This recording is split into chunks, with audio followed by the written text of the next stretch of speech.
Uy, pag tuk-tuk-tuk-tuk, babe, paglada ko makita ang ngabaw.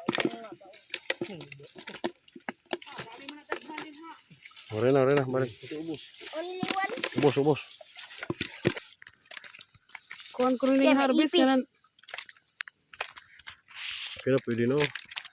Balik na. Dito na mo sa ubos.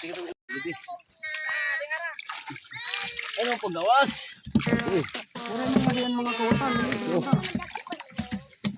Ada pa ya? Parang tilapia. Ito ko ba? Adan makita anong klaro.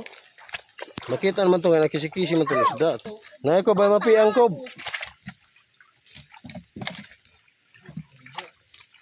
Ako pangawil. Sabihin niyo gamay-gamay. So ito yung tilapia natin, puno na yung galon. Isang galon pwede na siguro ito pang ulam.